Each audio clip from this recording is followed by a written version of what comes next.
Ok, vamos retornar então, pessoal, agora para a parte 2 do tema 1, que é a forma de governo da igreja, sistema papal, né? Então, a tradição católica ainda, agora o papado da igreja e o Estado. Então, como que havia essa relação lá naquela ocasião, lá nos primeiros séculos, né? Então, veja só, o papado não era a igreja, mas uma máquina política que a dirige, a qual, arrogando-se certas prerrogativas, interpôs-se entre Deus e o seu povo. Então, aqui já começa a haver um problema. Seu objetivo foi, e continua sendo, conservar o povo a ele sujeito. Então, o que esse texto está dizendo a nós? Que a ideia do papado é exatamente exercer o domínio sobre o povo, né? Agora, não esqueça que algumas denominações evangélicas também com o papado da Igreja Católica Apostólica Romana. Então, por exemplo, a partir do momento que um pastor ele reivindica para ele a autoridade ao ponto de lançar sobre a sua membresia uma dependência dele como sendo a autoridade máxima eclesiástica, ao ponto de dizer que se saírem debaixo da sua submissão, ou melhor, saírem-se debaixo da sua autoridade, isso se revela como rebeldia espiritual, como alguém que está fora dos propósitos de Deus, e isso também é muito perigoso. Por isso que a igreja evangélica precisa de pastores que sejam homens de Deus, que estejam buscando a direção de Deus e a submissão à palavra de Deus. Então, a autoridade espiritual, ela deve ser respeitada, mas o pastor, que é a autoridade espiritual no momento que está sendo, ele precisa pregar a palavra, ele precisa ter uma palavra clara, uma interpretação correta da Bíblia, e não exercer de forma alguma domínio sobre a sua membresia. E isso é característico do catolicismo romano, né? É característico de um sistema de governo governado pelo Papa. Então, o papado acabou, né? Começou bem, porém entrou nessa questão aí de conservar o povo sujeito a ele. Por isso que o catolicismo, principalmente nos países subdesenvolvidos, ele é muito forte. Então, quando você vai para países culturalmente mais desenvolvidos, você vai ver que o catolicismo ele não se torna uma religião forte, né? Então, se você for, por exemplo, para a América do Norte, pegando os Estados Unidos, Canadá, é lógico que o catolicismo está lá também, mas já é um povo que questiona, eles não estão totalmente submissos, eles não são governados pelo Papa, espiritualmente falando. Talvez por isso, a frieza da igreja na Europa, porque a Europa ela foi ali o berço, vamos dizer assim, do catolicismo. E aí o povo começa a se desenvolver, o povo começa a estudar e não se coloca mais debaixo dessa autoridade papal. E aí até mesmo a igreja evangélica encontra dificuldade de entrar em países como esses, ok? Então, ali na Europa, nós já temos esse problema de frieza espiritual. Então, a influência do catolicismo com essa ideia de sujeitar os seus membros acabou prejudicando e tem prejudicado. Olha só, Hildebrando denominou-se soberano de reis e príncipes. aqui já começa um problema sério, né? Inocêncio III chamou-se Supremo Soberano do Mundo e avocou a si mesmo o direito de fazer deposição de reis. Tanto é que o Catecismo de Westminster, né, ou a Confissão de Fé de Westminster, vocês podem até pesquisar depois. A Confissão de Fé de Westminster é a confissão de fé das igrejas reformadas, tá? Principalmente a igreja presbiteriana, tá? Essa confissão de fé, você vai encontrar nela que, nessa confissão, de que o Papa seria o anticristo, tá? Isso não significa que é o Papa atual, mas aquele espírito papal, aquele espírito de reivindicar sobre si uma soberania.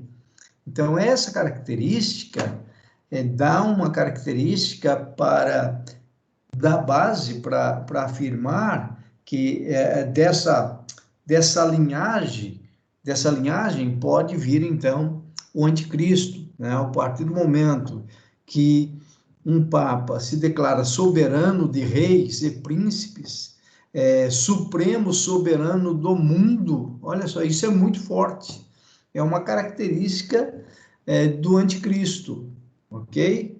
Não que o anticristo seja um papa, não é essa a ideia lá na confissão, mas que essas características são características do anticristo.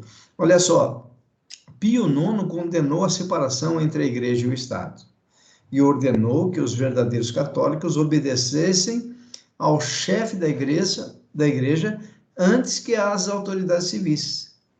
Leão XIII afirmou que era o cabeça de todas as autoridades. Então, o que a gente vai percebendo aqui? Essa manifestação de característica, de perfil, de personalidade nesses papas, de uma personalidade dominante, como deverá ser essa personalidade do anticristo, ok? Na coroação de um papa, olha só, isso é muito interessante. Na coroação de um papa, colocam-lhe na cabeça a coroa papal e lhe dizem: tu és o pai dos príncipes e o rei, ou melhor, tu és o pai dos príncipes e dos reis, governador do mundo e vigário de Cristo. Isso é muito sério, porque essa palavra vigário aqui significa vicários no latim, significa substitutivo ou um substituto. Vocês já ouviram o termo de que a morte do Senhor Jesus na cruz do Calvário foi uma morte vicária? O que significa isso? Que a morte de Jesus na cruz do Calvário substituiu a nossa morte. Então, essa palavra vicário ou vigário, né? Vicários no latim, vigário transliterado para o português, significa substituto. Então, a declaração que era feita, não é? E não sei se até hoje é feito isso, não posso responder para vocês. Essa ideia que tu és pai dos príncipes e dos reis, governador do mundo e vicário, ou seja, substituto de Cristo. Então, essa ideia de vicário também pode estar relacionado com alguém que vai estar em oposição a Cristo, tá? Inclusive, se você colocar essa em latim, essa expressão, assim, fica vicarius filii Dei.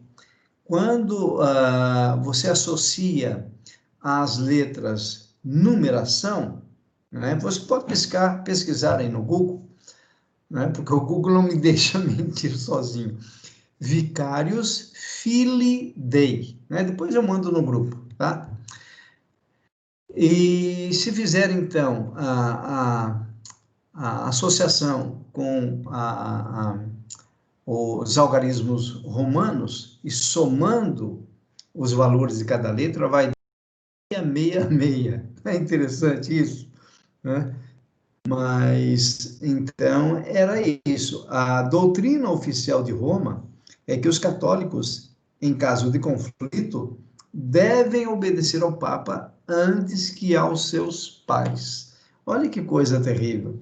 Então, o catolicismo romano agora imperando no mundo e o Papa, então, com essa autoridade máxima aí estabelecido na Igreja Católica. O auge do poder papal. O que nós temos agora, então? Hildebrando, né, de pequena estatura, desajeitado de aparência e de voz débil, todavia pujante de intelecto. Olha que interessante. Animoso, decidido, homem de sangue de ferro, ele era considerado. Zeloso defensor do absolutismo papal. Aderiu ao partido reformista e levou o papado à sua idade áurea, que foi de 1049 a 1294. Então, o auge do papado esteve aí com esse indivíduo chamado Hildebrando, né? Que de Brando não era nada. Gregório VII agora. Nós vimos que o Gregório I foi o primeiro Papa, e agora, então, já vários anos depois, vem o Gregório VII, que é o próprio Hildebrando, né? Então, o que nós vamos ter aqui? O seu grande objetivo foi reformar o clero. Os dois pecados predominantes nos padres eram imoralidade e simonia, né? A imoralidade sempre perseguiu a humanidade desde a queda de Adão, né? Isso é um problema do homem, né? Da humanidade. E simonia, o que é simonia? Eu coloquei aqui embaixo. Então, primeiro eu vou explicar o que é simonia, para a gente ver aqui esse versículo. Então, simonia era a compra de cargo eclesiástico por dinheiro. Então, os padres, eles compravam os cargos. Eles pagavam pelos cargos. Essa era a ideia. Então, simonia por quê? Porque eles agiam como Simão, né?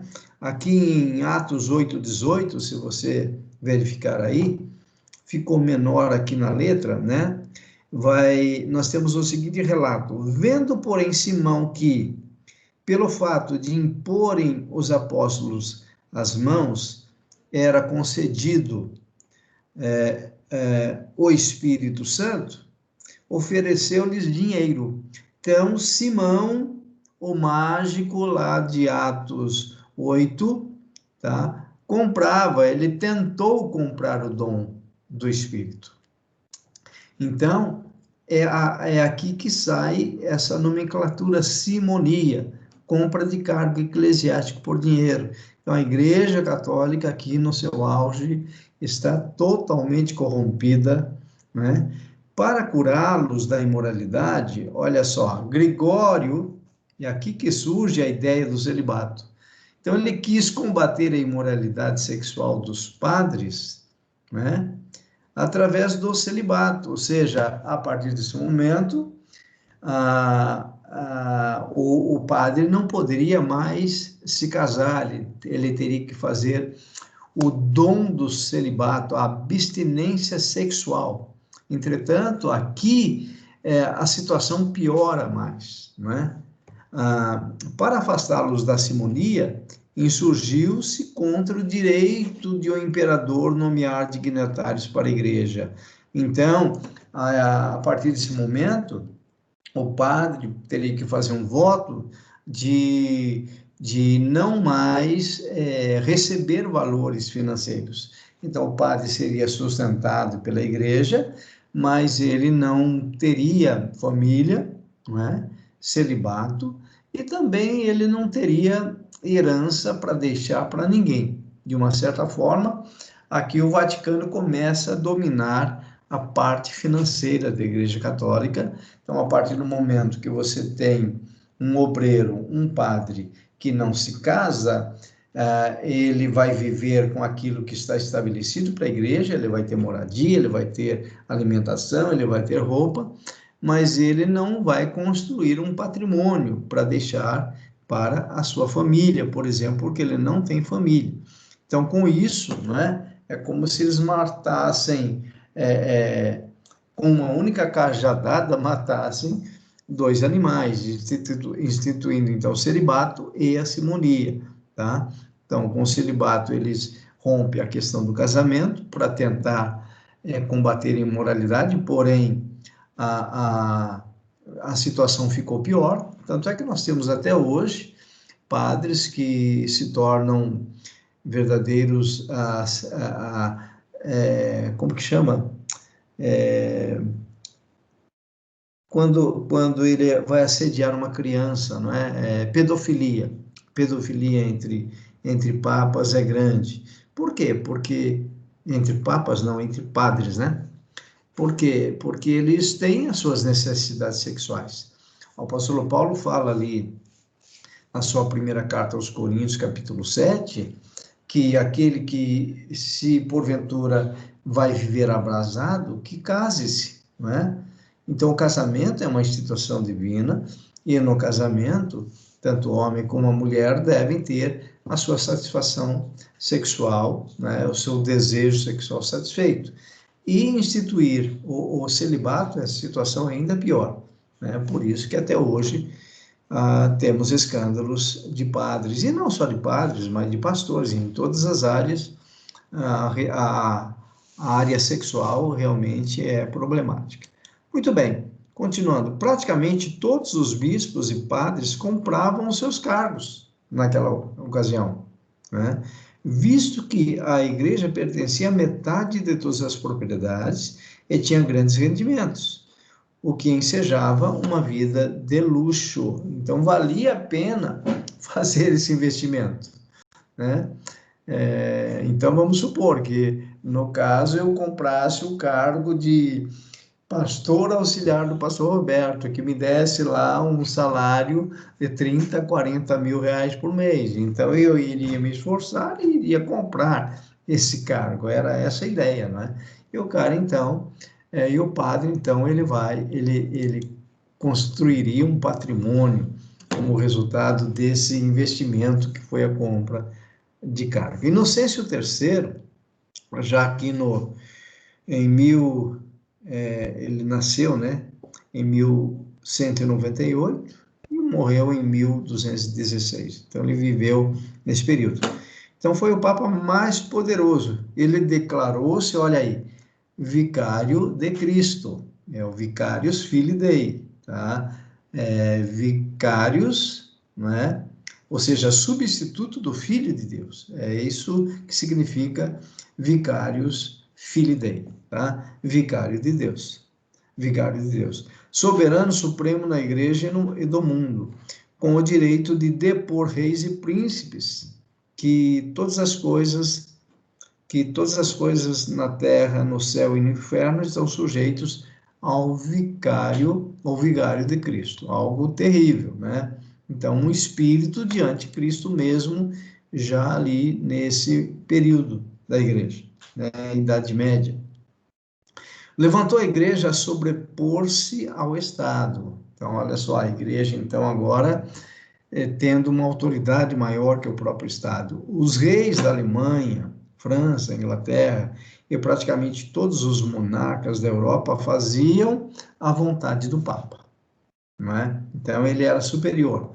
Até o Império Bizantino foi por ele dominado, embora a maneira brutal como tratou Constantinopla resultasse mais tarde no afastamento do Oriente. Então, aqui ocorre o cisma, o grande cisma da Igreja Católica, porque enquanto que havia apenas uma capital para a Igreja Apostólica Romana, Católica Apostólica Romana, que era Roma, né?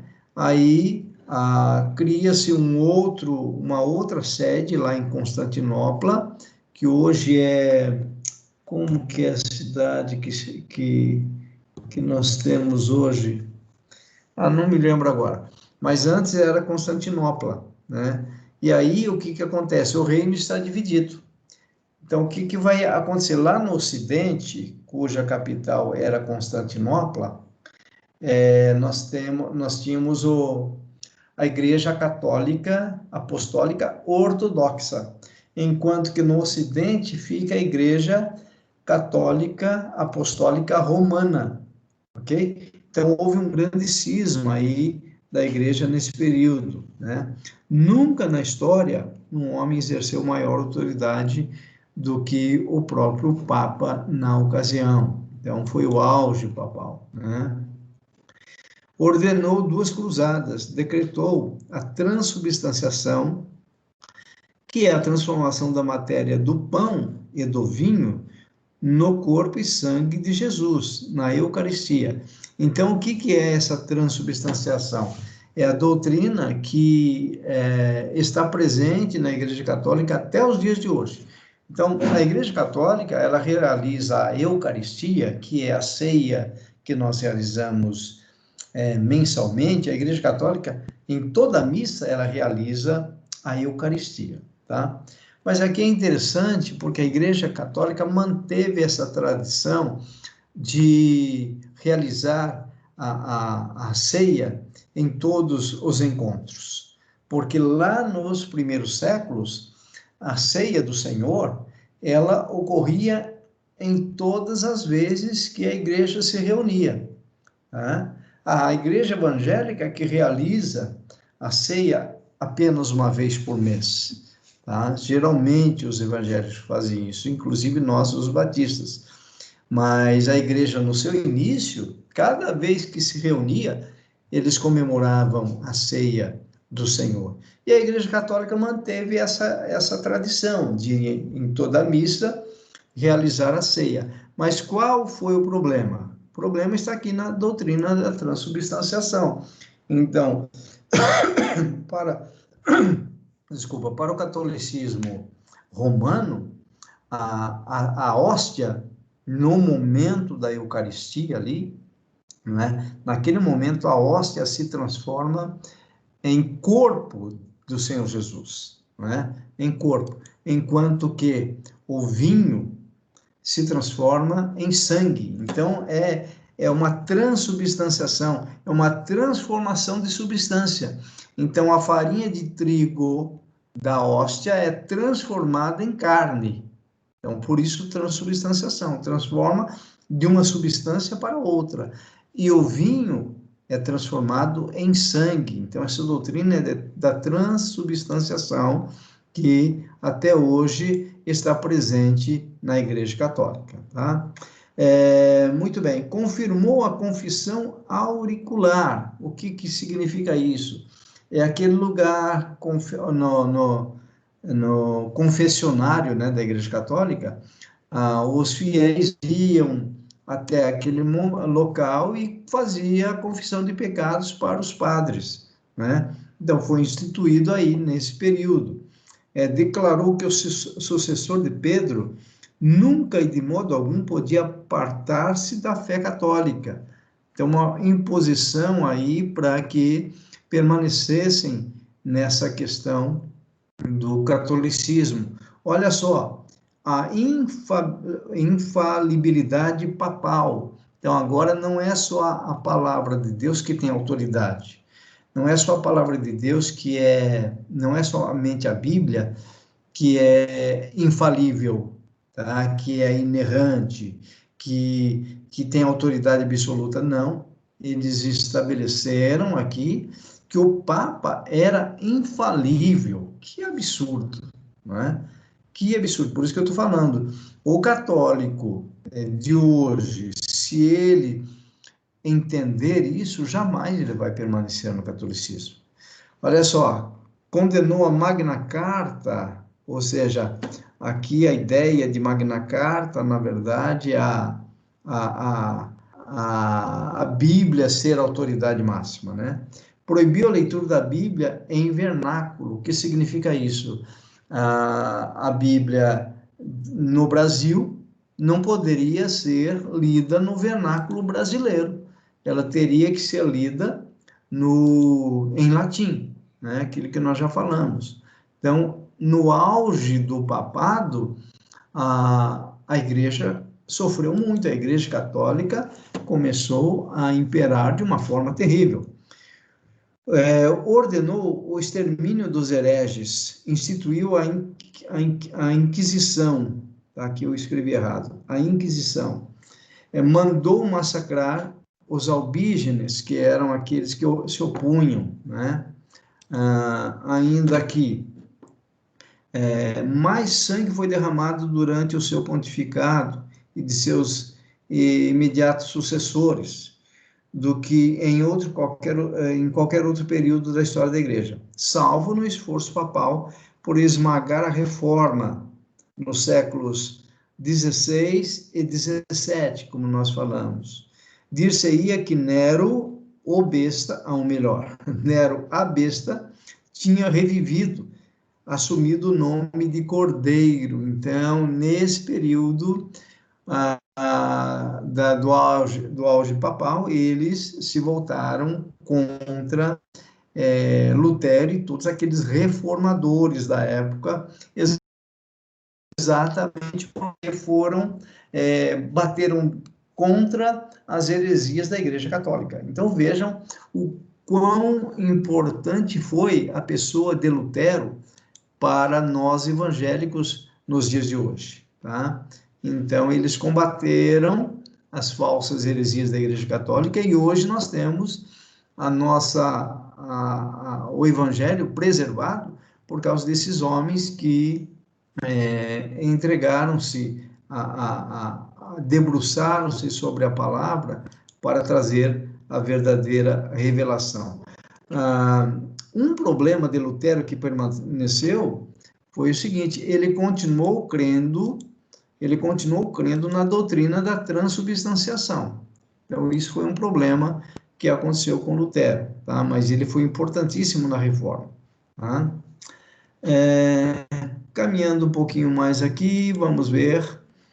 A Inquisição aqui, ó, vejam lá, a Inquisição ou Santa Inquisição foi um grupo, ou seja, um tribunal da Igreja Católica dentro do sistema jurídico da Igreja Católica Romana, cujo objetivo era combater a heresia, blasfêmia, bruxaria e costumes considerados desviantes. Então, tudo aquilo que era contra as doutrinas da Igreja Católica era combatido aqui nesse período da Inquisição. O termo Inquisição medieval cobre os tribunais do século XII aqui ao século XV, tá? Aos meados do século XV. Tá? Então, nós temos 12, 13, 14, 15, são praticamente 4 séculos, né, de Inquisição.